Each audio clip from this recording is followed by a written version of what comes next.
Lundi 24 décembre, mesdames et messieurs, bonsoir et très heureux de vous retrouver au compte de cette émission. Nous partons avec trois sujets au menu encore ce soir. Le syndicat libre des enseignants et chercheurs de Guinée était sur l'autoroute Fidel Castro pour réclamer des autorités le paiement des salaires gelés, mais la prise en compte également des revendications qui ont conduit à la grève générale des enseignants depuis la rentrée scolaire dans le pays. Une manifestation qui a été vite dispersée par des forces de l'ordre. Nous y reviendrons dans cette émission. Aussi, nous allons partir toujours dans la commune de Matoto, comme annoncé par l'Union des forces démocratiques de Guinée. Ce lundi, les militants de cette formation politique se sont mobilisés pour aller installer Honorable Kalemodou Yansane comme maire de la commune de Matoto. Mais ils ont été bloqués dans leur élan par la police et la gendarmerie à coups de gaz lacrymogène. Désormais, bien sûr, nous partons de l'autre côté. Désormais, c'est une course contre la montre qui est engagée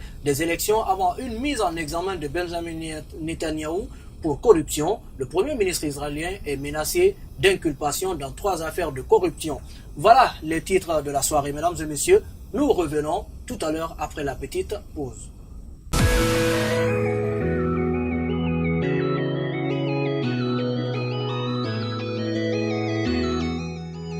De retour sur ce plateau ce soir, je suis en compagnie encore de notre analyste de toutes les soirées, mesdames et messieurs, Idrissa Condé, bonsoir. Bonsoir à vous, monsieur Traoré, et bonsoir à nos téléspectateurs. Voilà, il va revenir pour nous accompagner dans la dernière partie de cette émission. Il s'agit de Moustapha Souma, il est membre du SLEC. Bonsoir, monsieur Souma. Bonsoir, monsieur Traoré. Voilà, alors nous partons déjà direction, nous partons en Israël où désormais, c'est une course contre la montre qui est engagée des élections avant une mise en examen de Benjamin Netanyahou pour corruption. Le premier ministre israélien est menacé d'inculpation dans 3 affaires de corruption. Le procureur général, en tout cas, l'a annoncé en 2019. Le procureur compte quand même se prononcer sur ces 3 dossiers de corruption qui inculpent, qui peut-être en tout cas intéressent le Premier ministre israélien. Finalement, qu'est-ce qu'on peut retenir dans cette histoire quand on sait bien qu'il est déjà, il y a plusieurs années, plus de 9 ans maintenant, Premier ministre dans ce pays? Je pense que la procédure judiciaire qui va être ouverte contre le Premier ministre israélien est une suite de procédures traditionnellement orchestrées contre l'autorité du Premier ministre en Israël, notamment sur les affaires de corruption, mais je pense que cela n'aura pas d'impact global sur le scrutin législatif qui est prévu justement par anticipation au mois d'avril 2019 et que le Premier ministre Netanyahou pourrait bien évidemment être réélu. Je pense sincèrement. Qu'est-ce qui vous fait dire ça? Je pense qu'aujourd'hui, en termes, quand vous prenez, oui, parce que le Likoud, qui est le parti au pouvoir en Israël, le parti le plus représentatif aujourd'hui, l'Union sioniste israélienne. Vous avez suivi la démission de Lieberman et à la Knesset, le Parlement israélien, il y a encore une forte majorité du parti justement de Netanyahou. Donc il y a de fortes chances qu'il remporte de nouveau un 4e mandat à la tête justement de la primature. Mais s'il est inculpé, est-ce qu'il ne sera pas décrédibilisé aux yeux justement vous savez, c'est s'il gagne ces élections, je pense qu'il sera encore de nouveau protégé par la loi et qu'on ne pourrait pas justement l'attraire devant la juridiction. Donc, est-ce que vous ne pensez pas qu'au sein justement de l'Écoute qu'il y a des gens aujourd'hui qui veulent un changement finalement? Oui, je pense qu'il a quand même, il a son 3e mandat. Normalement, il doit pouvoir se retirer. Mais vous constatez même que par rapport à la géopolitique... C'est un revenant, parce qu'en 90 encore, il était là comme Premier ministre. Absolument. Donc quand vous observez la géopolitique de cette région, vous regardez vous-même cette géopolitique, cette géostratégie, vous voyez que Benjamin Netanyahou est un allié important des États-Unis dans la région, notamment par rapport aux questions régionales, en ce qui concerne l'Iran, en ce qui concerne la Palestine, en ce qui concerne la Syrie. Vous voyez les engagements de Washington, vous avez vu les différends qu'il avait eu avec Barack Obama, mais depuis que Donald Trump est revenu à la Maison-Blanche, vous avez vu que... Ça permettait en tout cas d'encourager Donald Trump à prendre cette décision. Absolument, vous avez vu comme la capitale de l'Israël. Qui a en tout cas envenimé encore la situation. Absolument, il y a un soutien fort de Washington, notamment le président Donald Trump, qui a sa belle famille qui est d'origine juive, et vous avez vu cette visite d'État de Donald Trump, justement, à Jérusalem, et qui est venu voir justement Benjamin Netanyahou. Vous avez également la visite d'État de Netanyahou à la White House. Donc généralement, nous avons une situation où vous avez un rapprochement de Tel Aviv vis-à-vis de Washington, et vous avez un renforcement du positionnement israélien par rapport aux questions régionales, et qui ont un impact également sur la politique intérieure d'Israël par rapport à ces élections législatives anticipées. Il y a de fortes chances qu'il soit réélu, et si jamais il est réélu, cela lui permettrait évidemment d'échapper à la procédure judiciaire intentée contre lui. Je crois, il y a 2 mois, il y a le ministre de la Défense, en tout cas, qui démissionnait de son poste dans le gouvernement de Netanyahou. Aujourd'hui, c'est Netanyahou qui est impliqué dans une situation, dans plus de 3 dossiers de corruption. Est-ce que cela va redorer plutôt son image face à l'opinion publique israélienne, ou bien cela va contribuer à décrédibiliser finalement sa position politiquement? En termes d'analyse politique, ça peut être certainement un coup de fouet contre la politique publique de Netanyahou, notamment en ce qui concerne la bonne gouvernance de l'économie. Mais je vous dis, en dehors du fait que politiquement cela puisse être un coup moral porté à sa gouvernance économique, politiquement, je ne vois pas comment cela pourrait empêcher.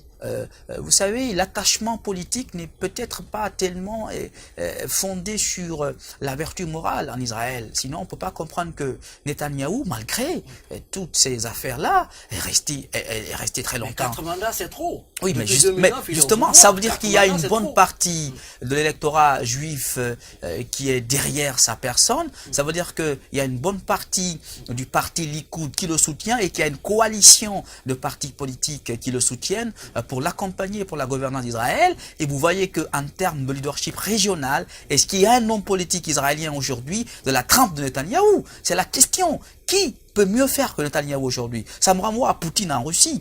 Vous voyez que par rapport à la gouvernance, il y a une certaine... Absolument, il y a un ancrage...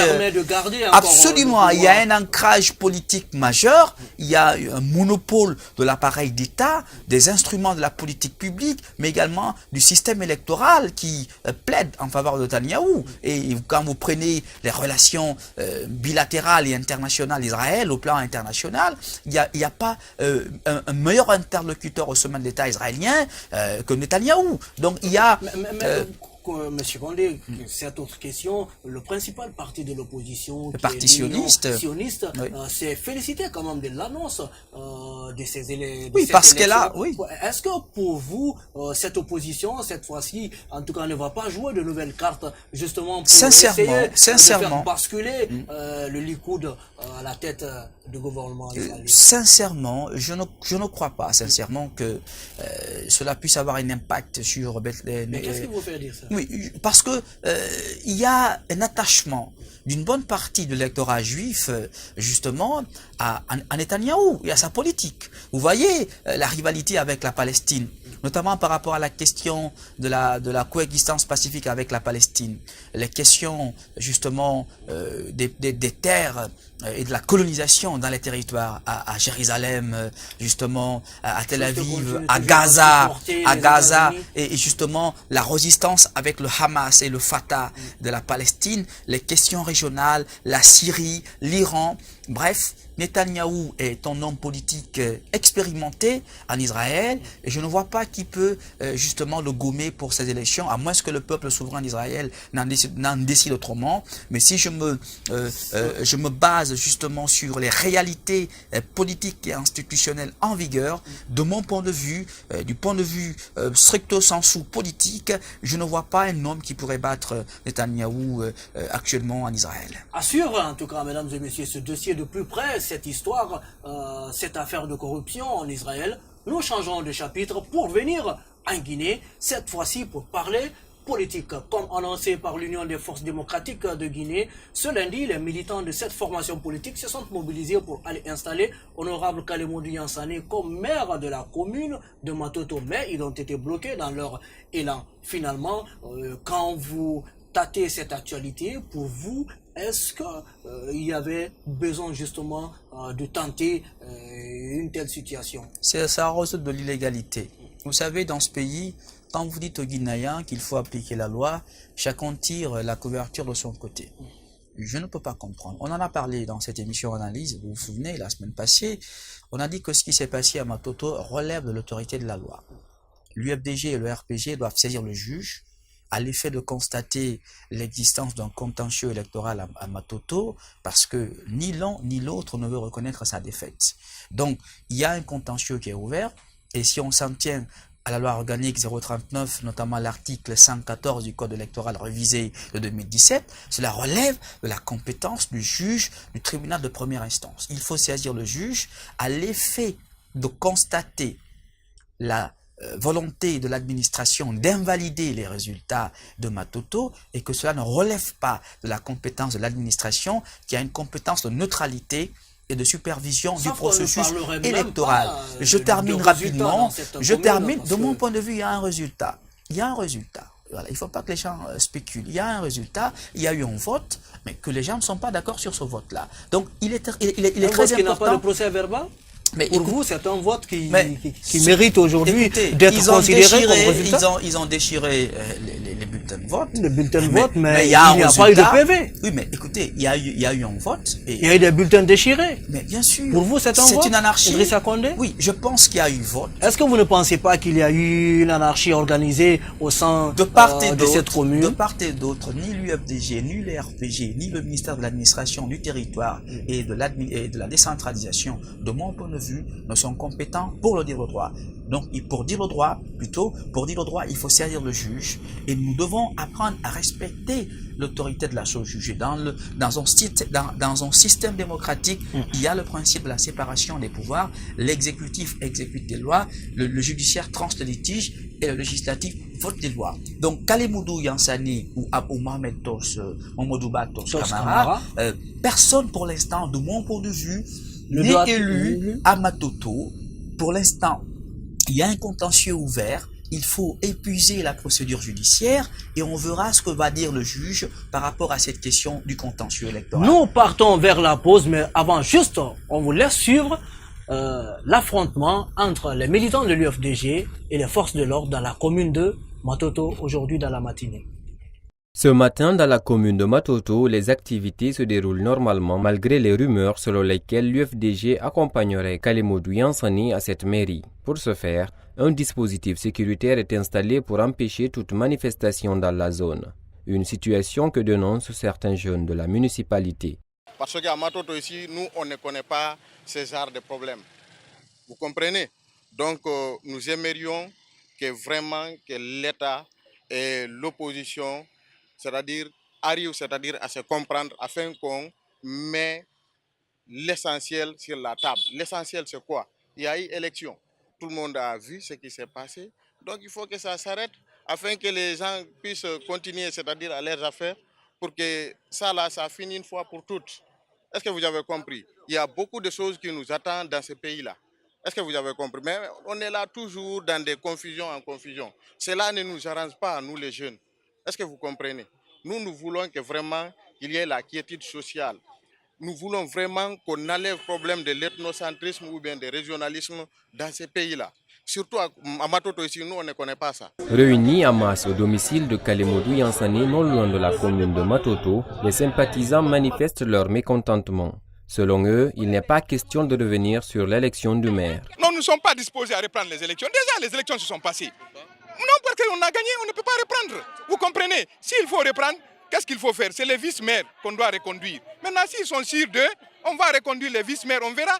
Je ne vois pas le cas de reprendre. Mais je vois plutôt le cas d'élection. Parce que déjà, comme le problème du maire est fini, je pense qu'il faut d'abord aboutir à quelque chose avant d'avoir un résultat. S'il y a eu la publication et qu'on dit que c'est Kalemodou qui a gagné, nous demandons à ce que Kalemodou soit installé. Entre 11h et midi, Un cortège composé de plusieurs véhicules et motos prennent la route pour la commune. Le cortège part de Kisoso pour la mairie située à quelques kilomètres.